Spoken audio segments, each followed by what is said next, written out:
Perkenalkan, nama saya Hina Sidiki dari kelas 12 IPA 3 absen 8. Dalam video ini saya akan membahas tentang unsur intrinsik dalam novel Jejak Langkah buatan Pramudia Antathur. Yang pertama yakni tema. Tema dalam buku novel ini yakni kehidupan seorang penulis muda yang bernama Mingke.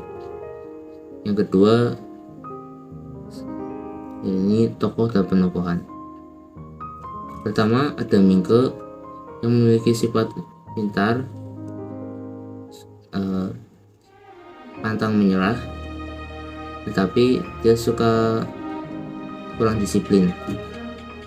Yang kedua yakni Patroklo yang memiliki sifat suka membantu orang lain, tapi ia penakut. Yang ketiga ada Aung San Mei yang memiliki sifat pintar, suka membantu, rela berkorban demi kaumnya yakni kaum Tiongkok, tetapi dia suka keluar malam-malam. Yang keempat ada Nyai Ontosoro. Dia memiliki sifat penyayang dan dermawan. Yang kelima ada Tamrin Muhammad Tabri. Ia dermawan, suka peduli terhadap orang lain, dan selalu mengutamakan syariat Islam dalam mencari solusi masalahnya. Yang keenam ada Prinses Van Kasiruta.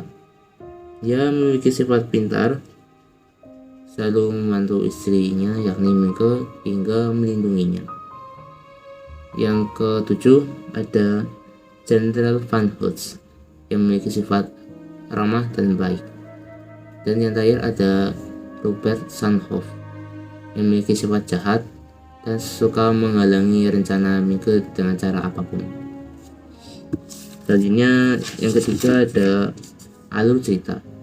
Alur cerita dalam novel Jejak Langkah yakni beralur cerita maju.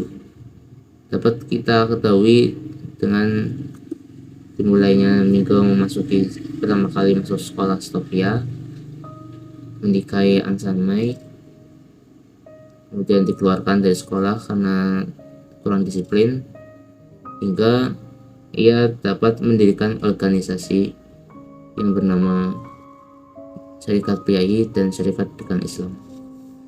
Yang keempat ada setting cerita atau latar cerita.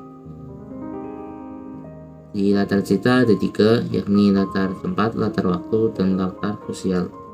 Latar tempat dalam novel Jejak Langkah ini yakni berada di Pulau Jawa, misalnya di Bandung, Surabaya, Solo, Bogor, dan Batavia.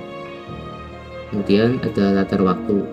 Latar waktu dalam novel ini latar ketika Indonesia belum merdeka, atau lebih tepatnya ketika Indonesia masih dikuasai oleh kolonial Belanda pada abad ke-20. Selanjutnya ada latar sosial. Latar sosialnya yaitu lingkungan pejabat Belanda, lingkungan masyarakat, dan lingkungan organisator. Kemudian yang kelima ada gaya bahasa. Gaya bahasa dalam novel Jejak Langkah pertama ada majas simile.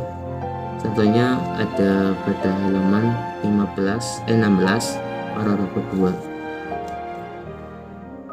Aku melompat bangun, siap menerkam. Ternyata tidak bisa. Badan seperti dirobohi gunung. Selanjutnya ada majas aufisme. Contohnya terdapat pada halaman 56 paragraf 1 atau pertama. Mengkhawatirkan. Tuan sudah memainkan tombak perang tanpa mengetahui medan. Yang ketiga ada majas simbolik yang terdapat pada halaman 345 paragraf pertama. binatang buas itu telah mengundang dekat ke kandangnya agar mudah keluar masuk sarangnya. Jadi peserta kepuasan dan atau umpan. 3, 4, 5. Selanjutnya yang keenam yakni sudut pandang. Sudut pandang pada novel Cicak Langka ini yaitu sudut pandang pertama sebagai tokoh utamanya. Yang ke-7 yakni amanat. Dalam novel Cicak Langka, amanat yang dapat diambil yakni pentingnya berorganisasi dan bersekolah bagi kaum pribumi. Dan dengan berorganisasi bisa menjadi salah satu cara untuk menyatukan kekuatan dan mempersatukan bangsa pribumi. Kemudian ada nilai-nilai kesejahteraan. Yang pertama ada pengangkatan Jenderal Franz menjadi Gubernur Jenderal Hindia pada tahun 1904. Kemudian ada berdirinya organisasi pada masa itu, misalnya ada Budi Utomo, Syarikat PAI, dan Syarikat Dagang Islam. Kemudian yang terakhir ada nilai-nilai yang dapat diambil dari novel ini. Bagi saya, nilai yang diambil dari novel ini yakni kita jangan mudah menyerah dan selalu berusaha untuk meraih cita-cita. Sekian unsur intisik dari saya. Bila ada kekurangan, mohon dimaafkan. Wassalamualaikum warahmatullahi wabarakatuh.